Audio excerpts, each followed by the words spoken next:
Good morning and welcome to another episode of the Knuckle Dragon Billy Goat Review with Mike and Josh. I'm Mike, I'm Josh.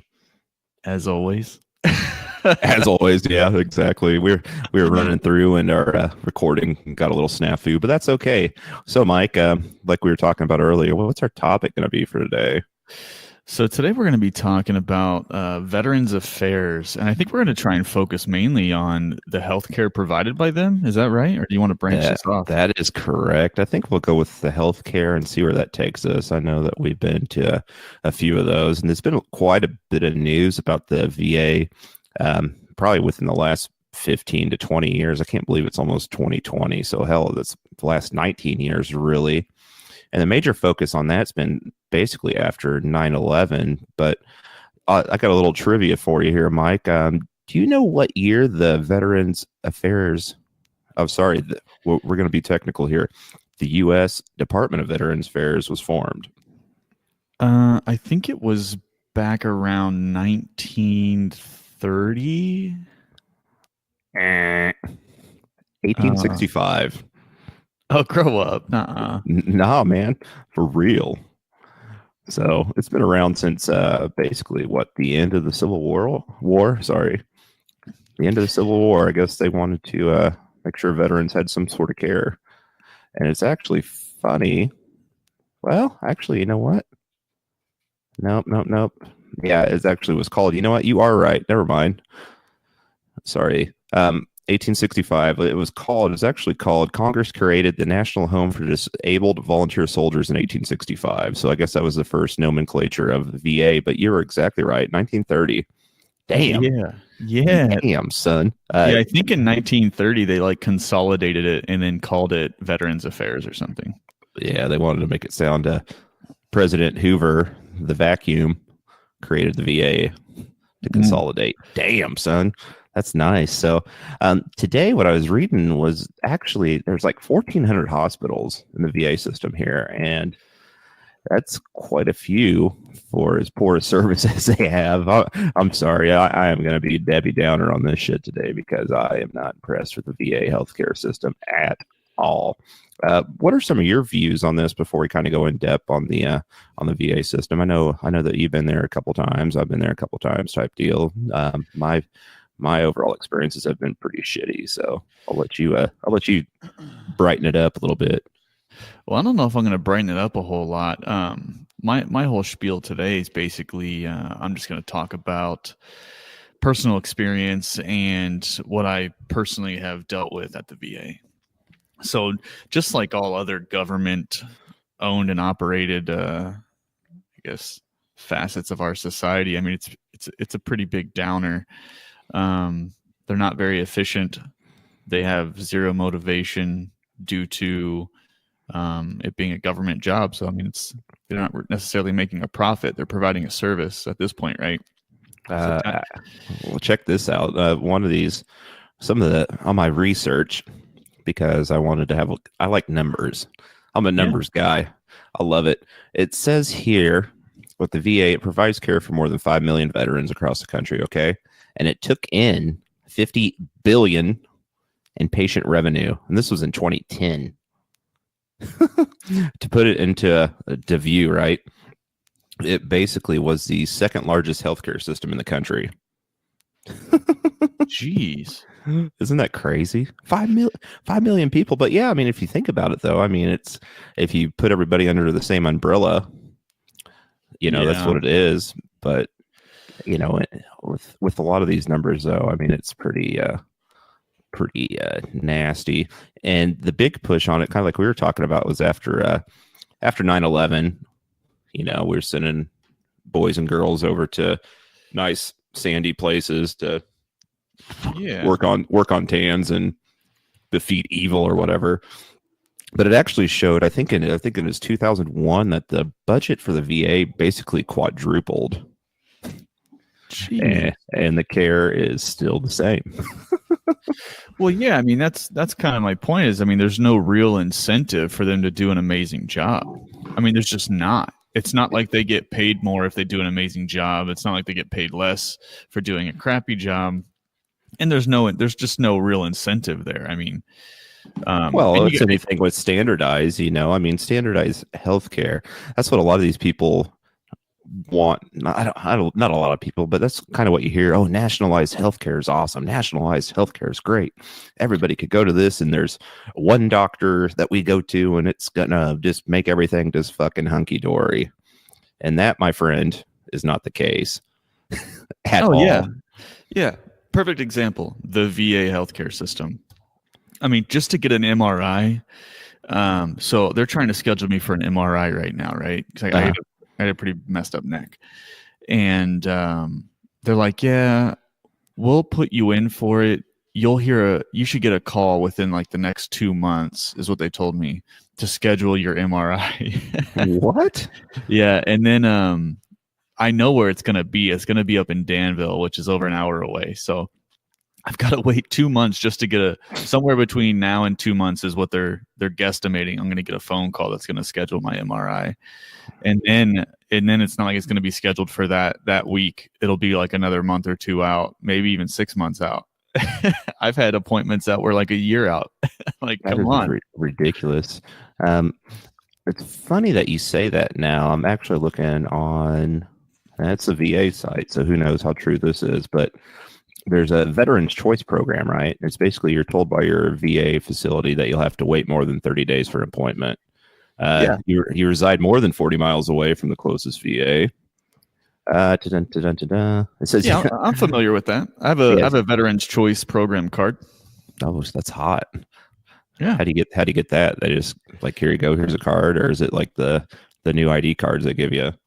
I don't have an ID card. This is a separate card, and maybe they don't even do it anymore. I got it probably 2 years ago when I had a lot of appointments coming up, and none of them were local at all.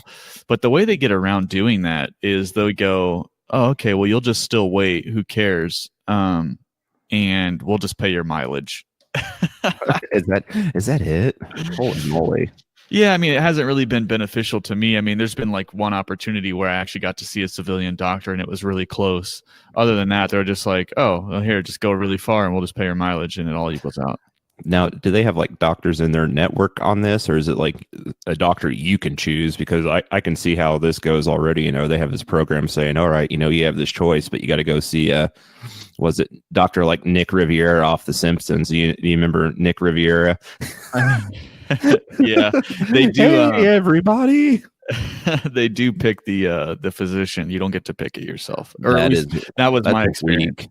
That's weak fucking sauce. As much money as they have poured into this, they can't let you find your own doctor. I mean, yeah, and as far as like the quality of the care goes, I'm wondering if it ever used to be good, but they've gotten so flooded with maybe like fake claims or I don't know. You just kind of get bogged down because there's always going to be people who use the system, right? I mean, same thing with welfare systems. There's always going to be a couple bad apples that use the system and don't necessarily need the care that they're asking for. So I wonder if that dilutes the actual experience at the VA healthcare centers. What? Right. I would say that could be the case, but here's what we have to understand too, right? Is that basically we've been in a state of quote unquote war since 2001, 2002, 2003, that time frame, right? And we've sent a lot of people to shitty fucking places that have had very bad experiences. Yeah. And some of the stats I see here is that nearly a third of the veterans from the conflicts in Iraq and Afghanistan have a mental health condition, be it, maybe it's depression, maybe it's PTSD, maybe it's schizophrenia, anything like that. Yeah. So you put that into a system, that's already bogged down. And it's funny, it said here, I think a stat here was showing like almost half of the veterans that are in the system are like 75 years or older. I'm gonna have to pull this back up. Wow. Yeah, I mean that's quite a big amount of care, and especially with the type of care too. The aging population needs more attention. I mean, they need more resources. They have more appointments. And rightfully so. The government made a promise to help folks out that sat there and answered their nation's call, or whatever. Not to get too patriotic about it or anything like that, but we have this population where there's quite a few people that were, in the service. We're talking World War II, where a lot of these folks were in. We still have Vietnam veterans that were taken care of, Korean War. Well, yeah, veterans. that was my first thought, was the Vietnam War veterans. I mean, you see a lot of these older guys and gals, and they haven't gotten the help that they needed, and they can't hold jobs. They're, I'll say, mentally unstable, and they end up homeless. And it's like, what do you do?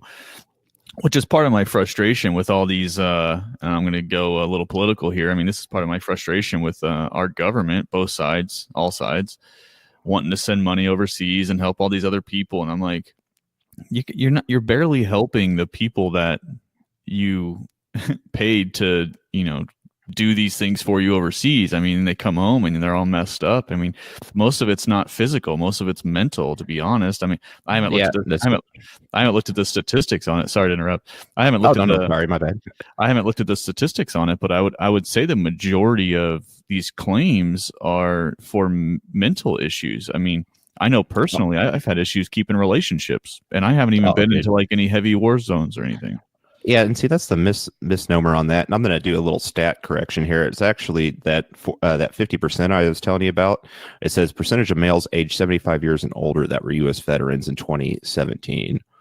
So 75 and older males, which, I mean, predominantly it's a male field, obviously.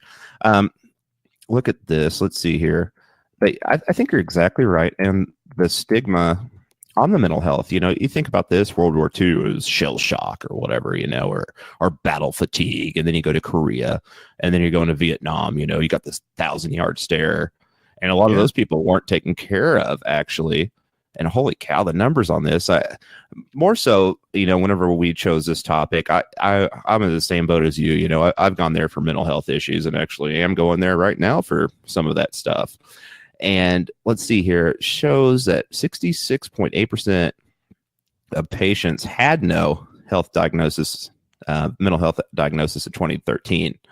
And so that means what? That's probably 33.3, a little bit under. It's about 33%.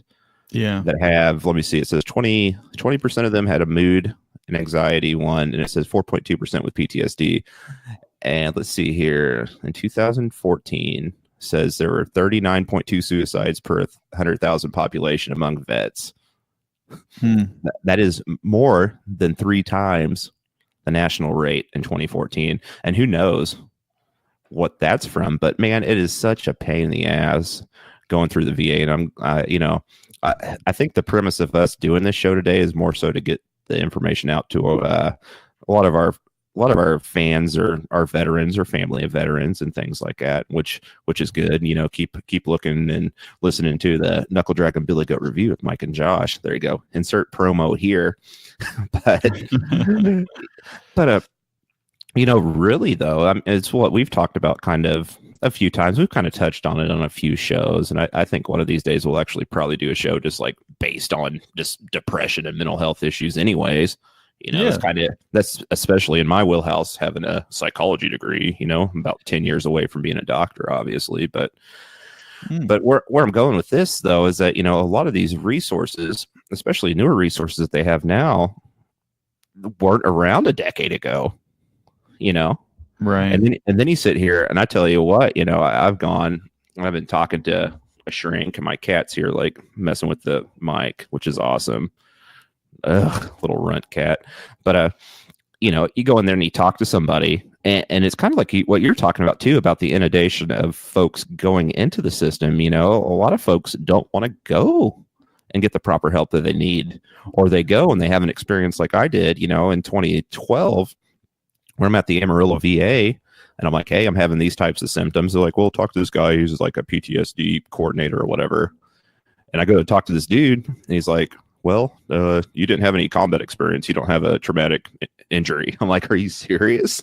And then they wonder why these guys, go outside the VA and shoot themselves. I mean, that's kind of an extreme example, but.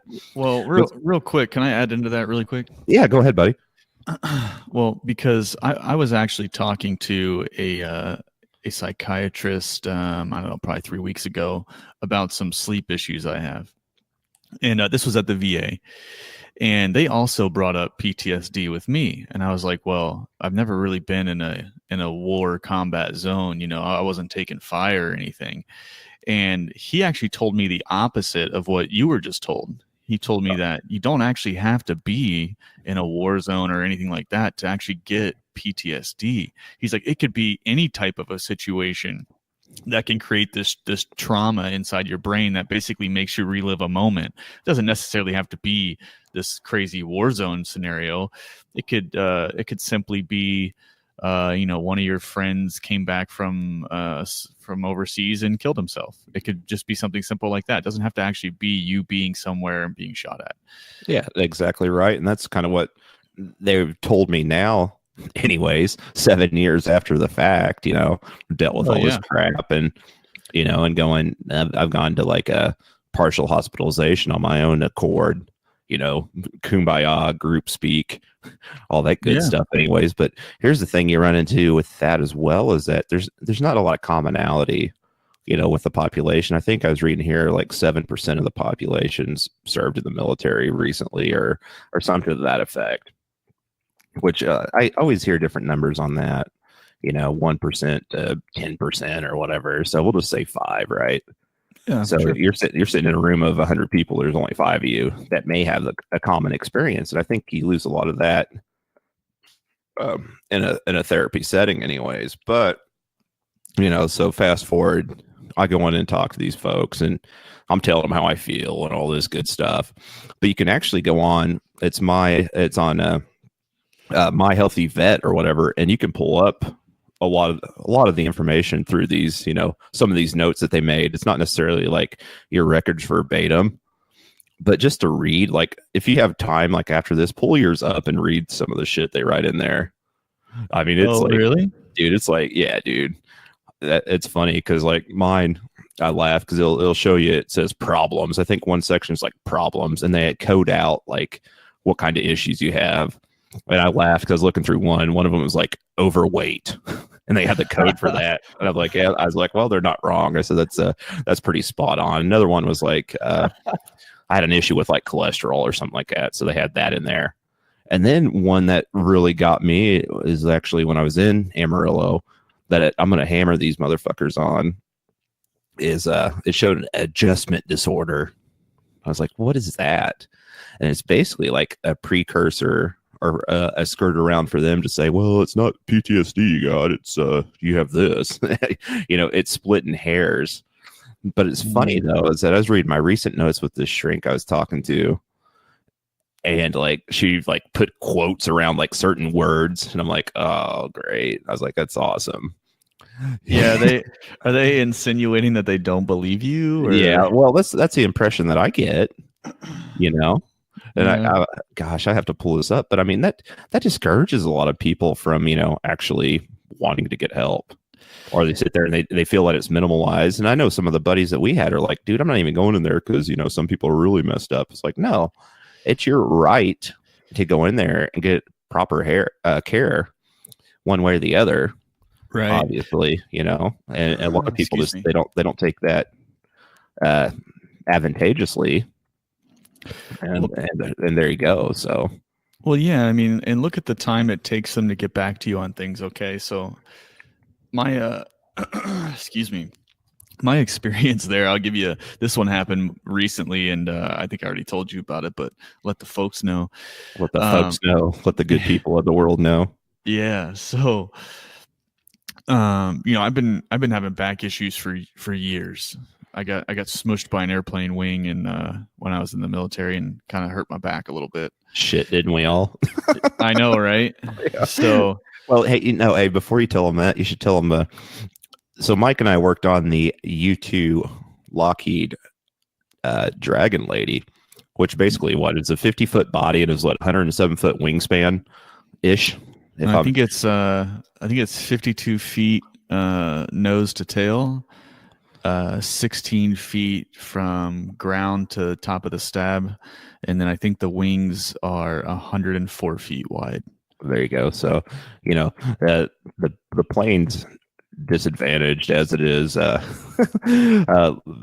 engineering wise, anyways. But what's really funny about it is, it'd come down from a flight and all the fuel's in the wings, and the fuel shifts because it's not like here we're just taking 5 gallons from each side the same way, yada yada yada. Mm-hmm. And so you get to go out there and put little pogos in it that look like little wheeled skates. Like what would you say those look like, those pogos, Mike? I would say it looks like maybe a bent ski with some wheels on the bottom. Yeah, it looks like something you'd make in your garage. Yeah. that they've used for what, 70 years? I mean, yeah, just keep putting more grease on it, it'll work. Yeah, exactly right. But they go out there and you have people like try to counteract the weight to get this pogo in there to kind of level out the wing. So a lot of folks that work on this jet have back issues, obviously. And that's kind of where you're going with it. With your back injury. But I wanted to give a little foresight on it before you went into the your back issues on it. Yeah, so I've had some back pain for a long time, and when I first got out of the military, I mean, you go for this post medical eval, right? So they did like full body X-rays on me, and I got a rating on my back. That's cool. And then I still have these issues, so I kept going back. I'm like, look, my back is messed up. Like I'm getting a lot of pain here. I'm having trouble sleeping, and I can't get comfortable. It's just constant. So they sent me off for an MRI. This was a little over 2 years ago. This is in 2017. And I went and got this MRI, and I never heard anything back. And then you'd think that'd be kind of important. An MRI is not cheap. I think they'd want to at least tell you what you're feeling, anyways, or what's wrong or what's right. Yeah. So me not hearing anything made me believe that I was okay, and maybe it was just like, I don't know, maybe it was something else, or maybe I don't know. It just made me want to ignore it more and not think about it and kind of just press on with my life. I thought I was okay. But here recently, I mean, it's just been bad. So I had to go to the doctor. So I went to the VA, and I'm sitting there talking to them, and they'd asked if I'd ever had any MRIs on my back or neck. And I said, well, I think I had an MRI a couple of years ago on my lower back. I said, I don't really remember. It's been so long. And she's like, well, let me look that up for you really quick. She goes, oh, yeah, you did actually have an MRI on your back. She's like, let me see if there's any notes. In the notes, it's like 2 bulge discs in vertebrae, whatever they call them, C something or other. And I'm like, are you serious? I'm like, so they've known for over 2 years now that I've got 2 messed up discs in my back. And I've got people at the VA, right? So this was seriously told to me verbatim from a VA physician. This was in Terre Haute, Indiana. So I do not like Terre Haute, Indiana VA. This lady I was telling her about my back issues and my neck, and I'm like, I don't know what to do anymore. And she flat out told me, she's like, well, this is who you are now, and you'll just have to live with it. I'm like, are you kidding me? This is after they have the results of my MRI, and they haven't told me the results yet. She had all these notes available to her, and she's just like, yeah, you're just gonna have to live with this now. This is the pain that you have, and good luck to you. rub some tussin on it. Robitussin on it. You'll be good to go. I mean, holy cow. I mean, that's a physician too. And here's the thing, just going with the physicians as well, to be a doctor, that's a pretty big deal. I mean, that's quite a bit of time dedicated to being a doctor, but it comes down to the standardization behind it. You don't need a state specific license to work at the VA, right? Well, you do obviously, but like let's just say I'm licensed in Indiana, right? I can work in any VA system, and it's a government position, and I'm making X amount of money. You're a GS, whatever, and that's it, and that's what's so funny about it, and to tell people stuff like that, I mean, that is absolutely disgusting. I am absolutely freaking appalled right now, dude. I mean, that is, holy cow. We'll just live with it. Like, you're not going to give me any Motrin? I mean, well, what she did give me medication. She gave me a lifetime, and I'm saying a lifetime supply because the bottle was so big, and she told me endless refills. Excuse me. She gave me like a bottle of 500 Flexerol. Like there was like 500 in this bottle, and she's like, yeah, just get refills whenever you need them. I'm like, dude, I don't want Flexerol. Like, I tried taking this stuff for maybe 2 weeks. I can't. I pass out. I'm asleep all the time. Like, I just can't do it. And how do you get 500?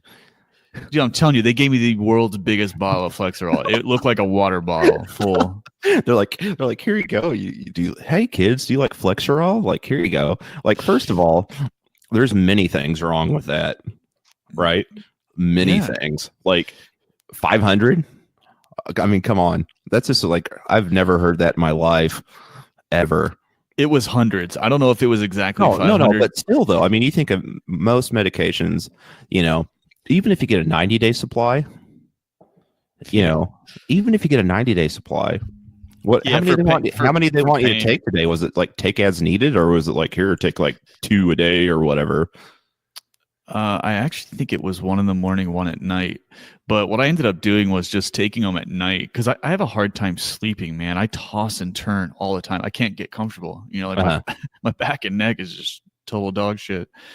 And so I was taking them at night, but then I couldn't wake up in the mornings. You know, I was late to work, and I couldn't function on that stuff. It was just groggy as shit, even with half a pill. So yeah, I don't do the Flexerol anymore. I quit taking it, and pretty much just threw them all in the trash.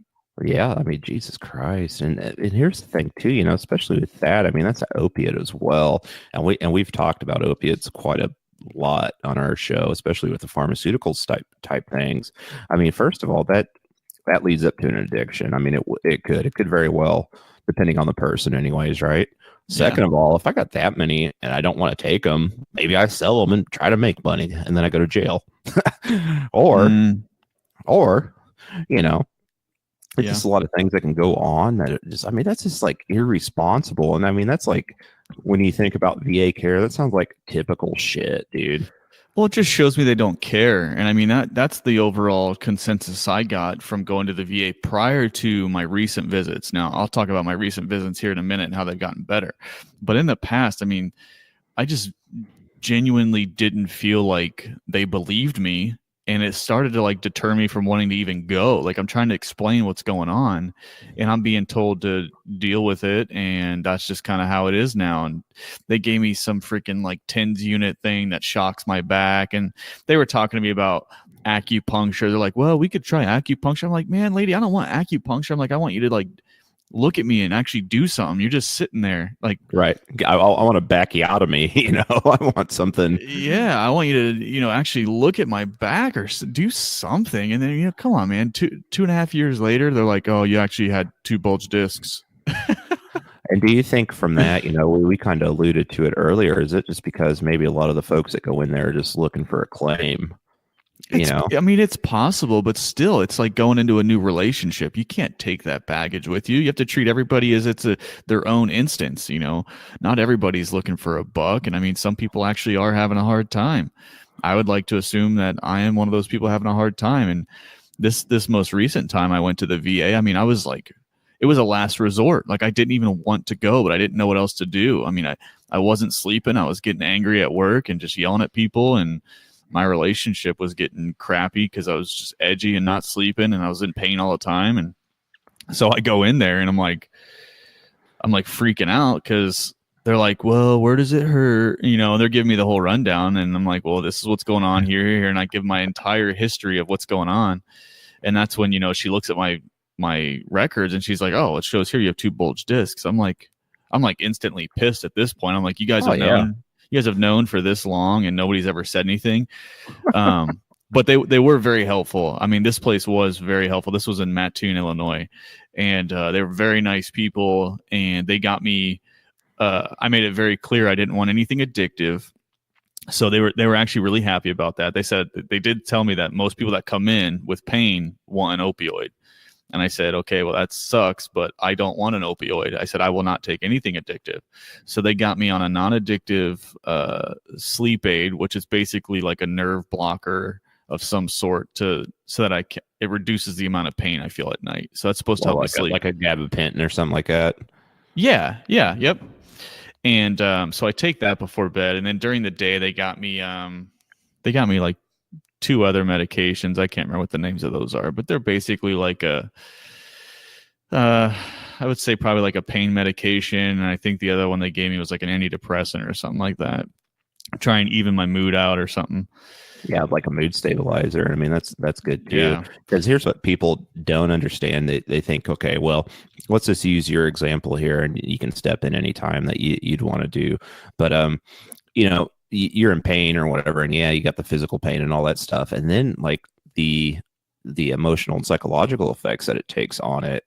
You know, it's all behavior affects your mood, which affects your physical state, which I mean, it's just a big cycle of stuff, and a lot of people think, well, you're just in pain, just take some pills and blah, blah, blah.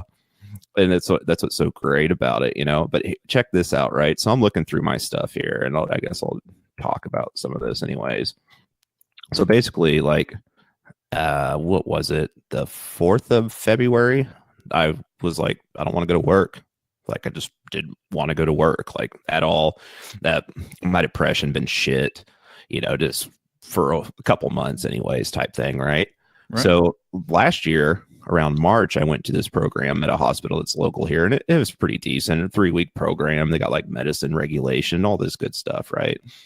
So anyways, fast forward to, there, I go back to this place, and I'm like, I take a leave from work and all this stuff. So I'm already stressing about going back to work and how that works anyways. But so I've been on, let's see here.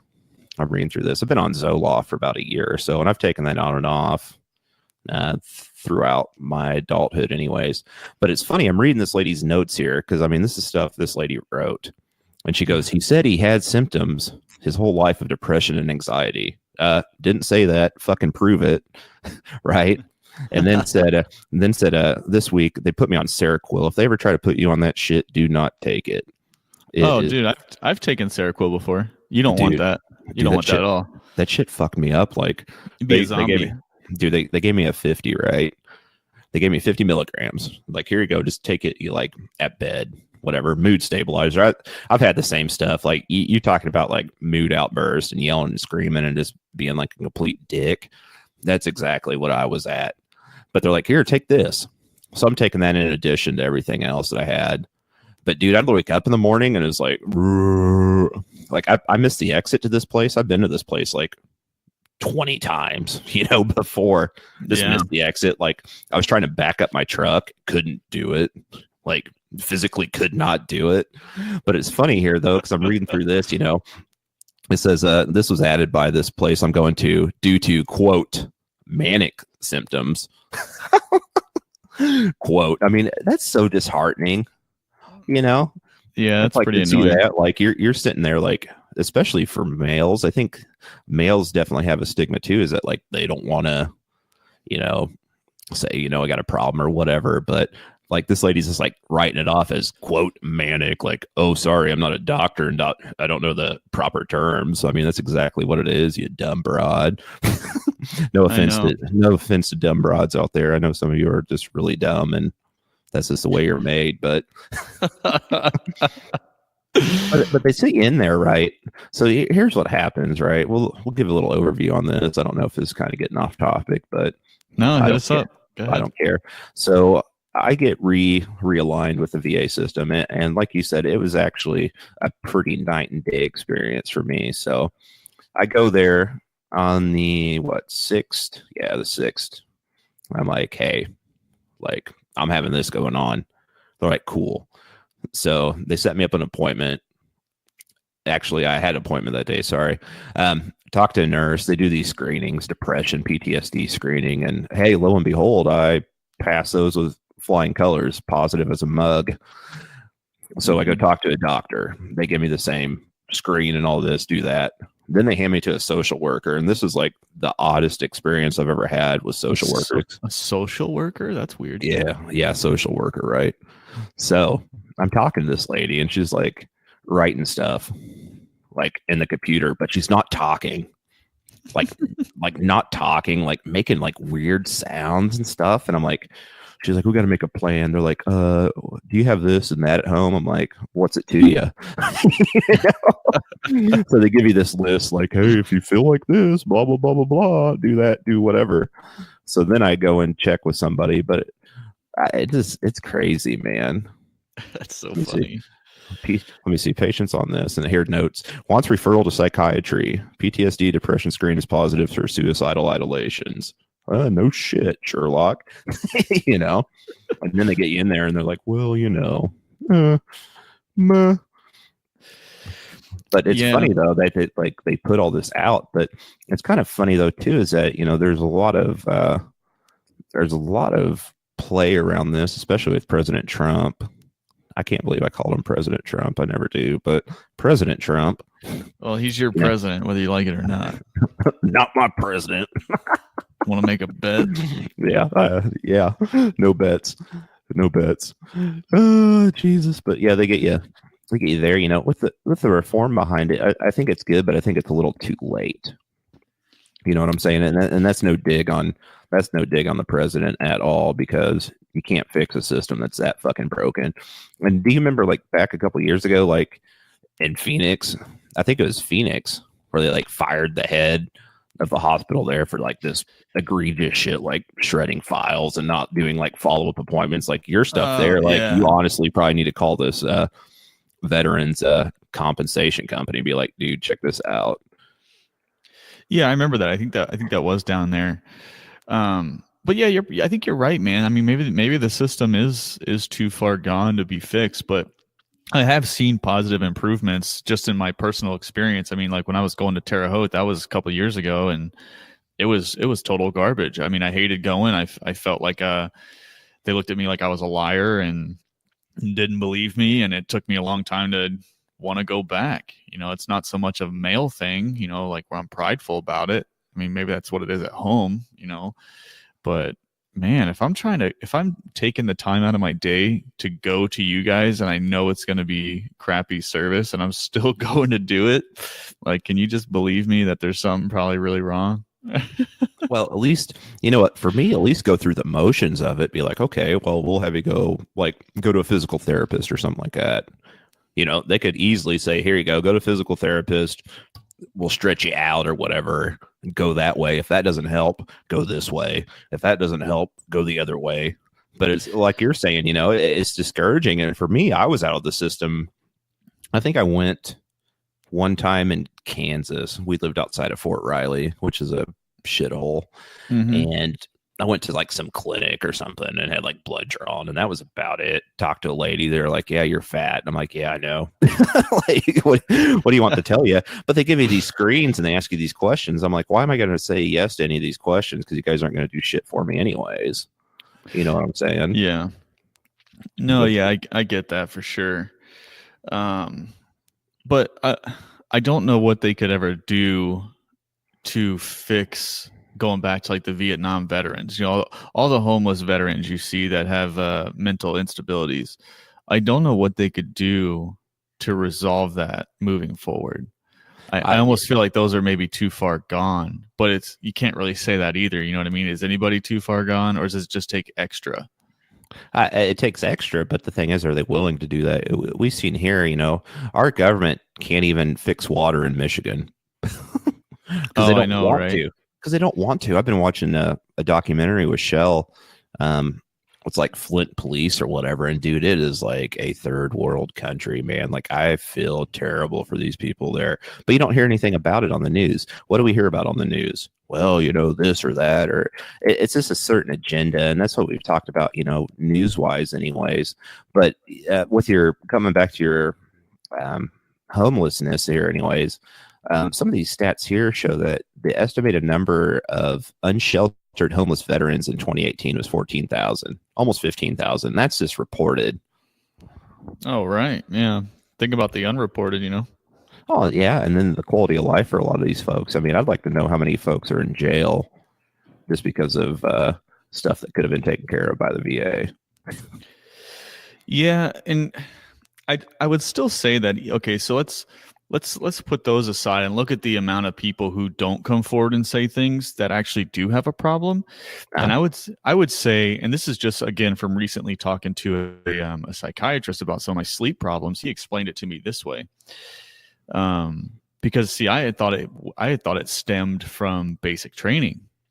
And he said that's usually not the case. He said, usually you don't start to get sleep issues until you've gone overseas. And he goes, it doesn't matter where you Ding, ding, go. ding. Yeah, he goes, it doesn't matter where you go. You don't have to be in a scary place. He goes, but it does have to do with being overseas. And he goes, this is what I think. So, there's not like a hard study that proves this, but this is what he thinks. So I'm just going to give you what he thinks. Okay. So what he thinks the reason for this is because you get used to sleeping in a community of people. And when you sleep around so many people, you kind of count on them to be your eyes and ears while you're asleep. And it allows you to get a better sleep. But then when you come home and you don't have those people around you that you can count on when you're sleeping, it is now you that has to count on yourself. So your brain doesn't fully shut off when you're trying to sleep because it's almost like protecting itself. Now, whether or not any of that's true, I don't really know. Now, I know that's true in a lot of sense because they've done studies where basically you don't get as good a sleep in a hotel. And the reason for that is because you're in a new area and part of your brain stays awake to listen to what's going on around you. That way you can, if something crazy starts to happen, you can wake up really fast. So you purposefully don't go into a deep sleep. But they're saying that's kind of what's happening from people returning home from overseas. That's funny you say that though, because that's what I remember explicitly, especially coming back from a TDY deployment, whatever you want to call it. I was over in our detachment. I think I was 19 or just turned 19, and came back to the dorms in January that year, and we had like 2 weeks R&R or whatever. Yeah, like dude, it was terrible. It was terrible, and that's like my sleep ever since then. Shit. Doesn't matter if I'm home. Doesn't matter if I'm somewhere else. Like if I'm not medicated to some sort of degree, like it's shit. I mean, just like last night, I was having some issues and like I slept maybe, I don't know, 2 hours. I think there's a lot of truth behind it. I mean, I don't know if anything's peer reviewed on that, obviously, but it's kind of interesting. I actually told you that, and that is a good thing to actually think about. So going back to our talk about, is this a system that's broken? I obviously think it is. What can we do to fix it? I don't know. I really don't know. I think the burden of care on it, it's way too far gone. I think. I mean, there's absolutely no way. Maybe when you have an influx, maybe you give it another 15 years when a lot of these World War II and Vietnam vets are dead, but still, you're going to have these guys and gals from OIF, OEF, Iraqi freedom, enduring freedom. Yeah. These type of vets that are in the system, and they're getting older too, as well. I mean, I don't know, Mike. I really don't. I mean, the changes I think that would be good is, this Veterans Choice Program in theory is nice. If we can't get you in here within a month to see somebody, you should be able to go see somebody else. And they should be able to talk and blah, blah, blah, blah, go from there. But as you talked about earlier, is that they kind of skirt around that, and it's not beneficial, and it just really drops the ball, I think, and it leaves a lot to be desired. Do you have any suggestions on maybe how we fix this, or maybe in your view, if you're the head dog, what would you do to fix this? I don't actually know what I would do to fix it. I'm definitely not a subject matter expert, and I don't know all the facets of what's going on within the VA healthcare system. But I kind of am leaning towards, I don't know, it's not a good fix, but like you're saying, I don't know if we can fix what's happened in the past, with all these homeless veterans and a lot of the mental issues we have. I mean, we haven't even brushed the surface of veteran suicide. What is it like? What's the stat on that? 20 some a minute or something like that? Yeah, it's 20. It was 22 a day. That's the stat that I've heard that it. Like I said, this is stats. Could be more, could be less. Yeah, I'd like to see the suicide rate go down. What we can do to help that, I mean, is, I don't know, maybe believe somebody when they go in for the first time. I mean, some of these guys I know have gone in before, asked for help, and maybe weren't necessarily believed the first time. And that's all it takes, is one time to be like, you're probably fine. It's okay. Or you weren't at war per se, so you're okay.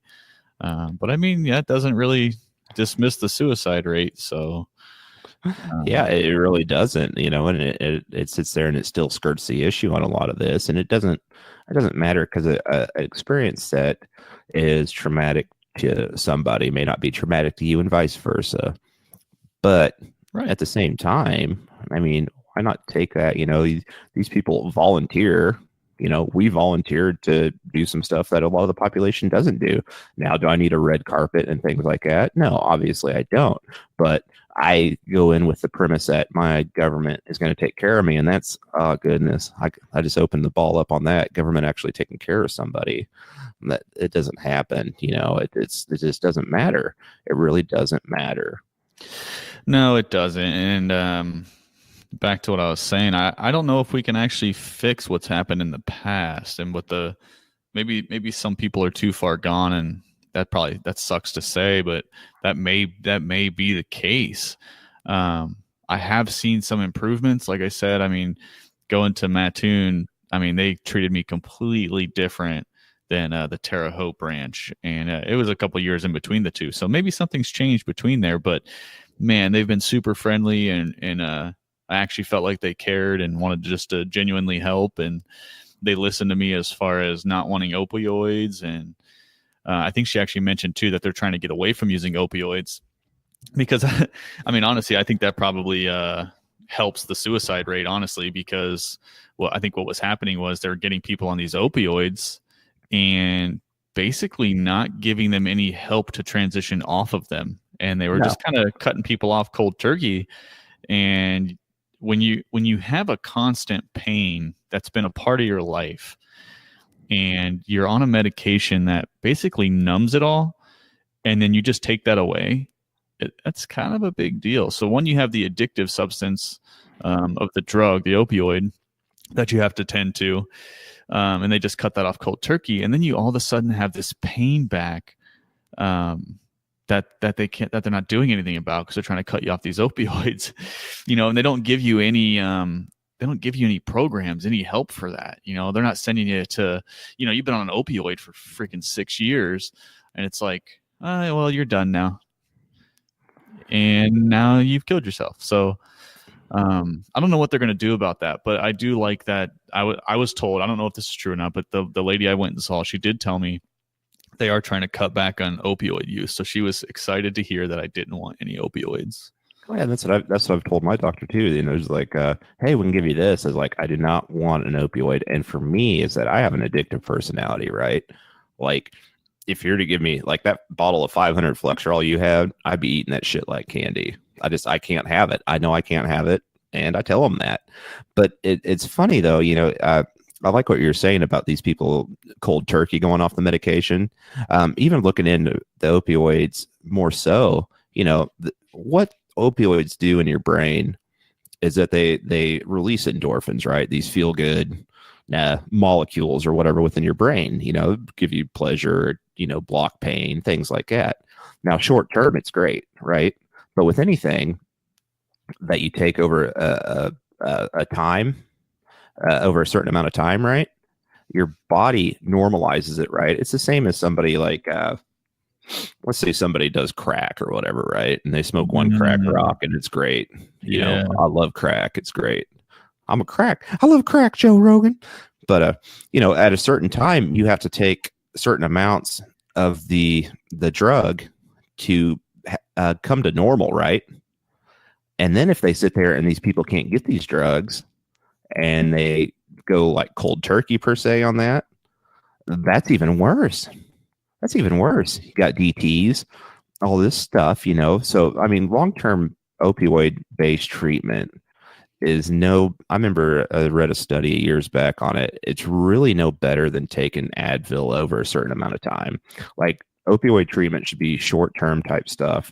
And if you ever get the time, check out, there's a documentary I watched on like Oxycontin, whenever Oxycontin came out, and like how the drug industry like just pushed it and had like videos and things like that. And dude, it is absolutely disgusting. Yeah, I mean, it's absolutely I think I've disgusting. seen that actually. I think I have seen Oh, that. dude, it's like here are these videos. It's like here, Timmy got hurt at work, and now he takes OxyContin, and he's at the top of the world. And it was something like 5 of these people were in this video, I think, the one I watched, anyways, and like 3 of them died within a couple years of taking it. You know, Jeez. suicides or you know they developed a drug addiction, and I think so too. I like what you're saying. You know, especially with you. You know, kudos for you knowing that you don't want opioids. Which you know what? Hey, my disclaimer on that is, you know, if you need them, use them properly. And if they start to not work, maybe alternative treatments are available. However, you know, maybe we take time, maybe the VA takes time to look into, you know, non-opioid, non-addictive type medications, maybe look at some sort of better care, alternative care, hot yoga, you know, or something like that. I mean, this, you know, acupuncture obviously in your situation isn't going to work. No. You know, what they going to do? No. Put the needle in between the bulge disc, like, here you go. This will make it feel even worse. Yeah, I really feel like they were just trying to say stuff. They're like, "Oh, we could try this, which will take it off my hands, and I could just send you through the loop of getting scheduled for that, which will never happen." Right, where they like, here we have a Himalayan salt lamp and and some essential oils. Just rub some essential oils on it; it'll go away. Yeah. Do you guys have any more of those essential oils? Can I get like a bigger bottle of essentials? Oh man, and it's, you know what, and I like kind of where the direction you were going earlier with this was with the homelessness rate and suicide rates and things like that. And I'm still finding around 20 folks a day, but it was showing actually that 60 or 63% of these suicides on a daily are folks that are 55 years and older. So that puts you in the Vietnam range. I was going to say I didn't know they were actually that old. Yeah, from what I'm reading, anyways. Yeah, it's showing. It's showing at least 60%, 55 and older. That's a tough one. That's tough. That's a tough one to swallow. I waited a long time to do it. I wonder if it becomes more difficult as your friends pass away and you're the only one left, you know? Oh yeah, obviously. I mean, you know, aging, whenever you age, you're going to go through certain stages in your aging and things like that. And I mean, you're going to have certain physiological and mental changes, you know, your brain functioning. I mean, it reduces, and you know, you're getting older. Right, you're dying. We're all dying. Everything's death. We're all going to die type deal. But no, you know, essentially your body is getting to that point, you know, and at 55, I mean, maybe you come to a crossroad, like you're saying, you know, if you don't have friends around, or you just feel like you're going to have a permanent solution for a temporary type issue, which is sad, you know, and there needs to be more resources out there, and the money's out there. But how do we get the money? And that's the big thing here. And I'm actually reading here that like the proposed budget on this healthcare over a certain amount of time is going to be like $602 billion. Well, it's funny you bring up budget. I actually was told, and this is by that same Terre Haute clinic before, I went there to try and get an x-ray. This is back when I was dealing with my back and neck again. And I wanted to get an x-ray, and they were like, we actually don't have any funding for x-rays right now. So we can give you this lotion, and they gave me this lotion cream stuff to put on my back. They're like, here's a free sample. Well, they give you like lidocaine to put on, or what? Yeah, I think that's what it was. It was like a lotion mixed with lidocaine. I'm like, are you guys kidding me? I'm like, you guys don't have funding. Like, why are you telling me that you don't have funding for an x-ray? Like, give me the real reason here. Like, what's going on here? Do you just not want to give me an x-ray or something? What's up? Yeah, more or less. I mean, okay, don't have funding for x-rays. Aren't there x-ray machines at VA hospitals? Like, do they not pay their electric bill? I mean, obviously, x-ray machines run on electricity. I mean, no, they don't, you silly. They run on x-rays. Oh yeah, I forgot. Duh. Are you silly? I'm gonna send it. Duh. So why don't we wrap this up and kind of give me your final thoughts on what you think about pros and cons of the VA and maybe what we can do moving forward. I think in theory that the system of care, it's good in theory. Okay. I think it's just too big and a lot of it's just too late to kind of palliate a lot of the care that needs to be done, you know, and especially when you have a conflict for 20 years. Essentially, we've been in a conflict in 20 years in the Middle East ish, give or take. And a lot of the folks that we've had there, you know, it takes a toll, and it takes a toll on your social settings. It takes a toll on mental health and a system that's obviously flawed in a ways. I really think the only way you do help this out is that you either allocate more money for it, but I don't know if just throwing money at a problem is going to take care of it. You know what I'm saying? I just don't, you just can't throw money at it and like, here, it's going to get better because I gave it a 10% bump. I think there's a lot of pragmatic changes that need to take place. And, you know, you kind of alluded to, I don't think your experience is different than a lot of folks' experiences that they've had, you know, especially for mine as well, to be kind of written off and say, here you go, here's some essential oils and some Himalayan sea salt, and you're going to be great now. It's just not that way. So a lot of it is spurring from us. I'm going to go on my little hippie tangent for a second here. A lot of it is spurred from us veterans of, our age group, is that we have to be the catalyst to change one way or the other. We have to find some sort of change because, I mean, this is a failed system and there needs to be a better way to do it. And I wish I knew it. If I knew a better way to do it, I'd be doing well in life, but I don't know, Mike. How about you? Well, I mean, you touched on a couple of good points, and I pretty much agree on all of that. The only thing I would say is you can't necessarily just throw money at things like you're saying. I think a big issue with the government as a whole is misuse of funds. So maybe it's a culture change is what we need. That's good. That's very good. Yeah.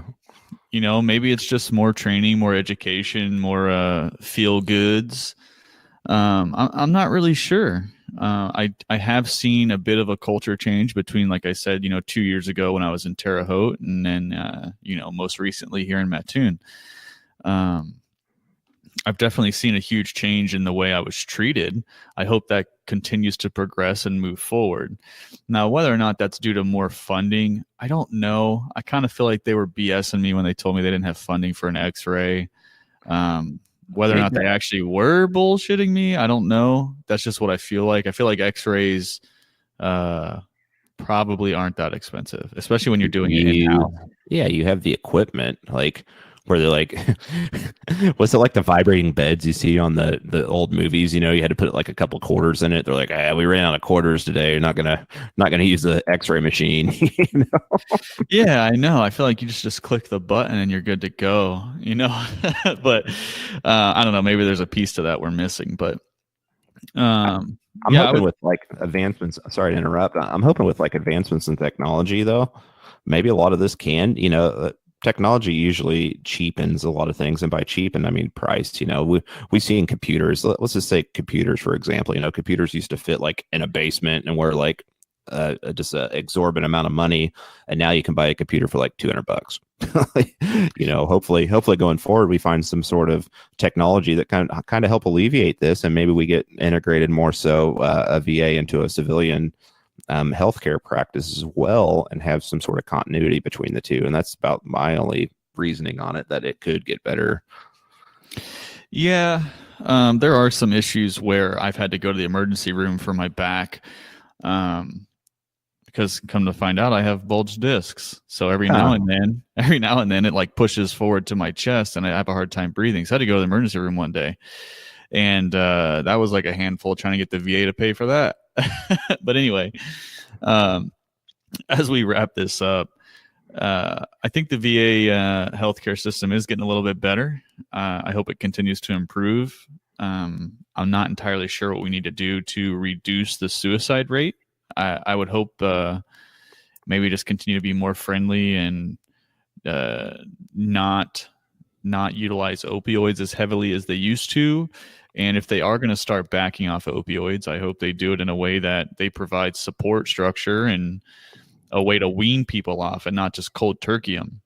You know, like Yeah, you were saying, your mind gets so used to it, you know, the chemicals being there, that when you take people off of that stuff, it's like a huge dump. You know, when you don't have those chemicals being, you know, naturally generated, it's like a huge downer. It really is. And then if take the time, I'll talk to you off the record here on this, but like if you just look at like the side effects of even decreasing some of this, you know, some of the medication, I mean, it's just catastrophic, you know. So I think a combination of medication and some sort of education therapy, whatever you want to call it, is definitely in use. So I really appreciate you taking the time to talk about this serious topic of VA healthcare, and just kind of put this out there for anybody that's listening. You know, there's people here to listen to you and talk to you. And if you don't necessarily want to go to the VA, you can contact us on the Knuckle Dragon Billy Goat Review page with Mike and Josh. Also run a veterans hot mic page that's more so suited for peer communication. Either one's fine. There's a national crisis line. Just know that folks, you're not alone. There's a lot of folks that have issues, you know, and it's not like a bad thing, and it doesn't make you less of a person asking for help. And that's my soapbox for this Sunday morning. Well, I appreciate it, Josh. It was good talking to you as always. And for all the listeners out there, you can check us out on Facebook at the Knuckle Dragon Billy Goat Review with Mike and Josh. We're also on SoundCloud, iTunes, and I think here soon we'll probably be on YouTube as well. Reach out, leave us a comment on Facebook, or Josh, they can leave comments on SoundCloud too. Is that right? That is correct. Yeah. SoundCloud, you can use the comments. We'll see those. We'll see comments anywhere, basically. And we'll be more than happy to interact the best that we can. So you guys make the program. Sorry, guys and gals. I use guys as the overall nomenclature of our fans, but you guys really make our program what it is. So if there's any other topics you want us to discuss, or you agree or disagree or anything with us, just let us know, and we'll be more than happy to address your comments, concerns, questions, so on and so forth. So Mike, have a good day, and we'll talk again soon. All right. Bye, buddy.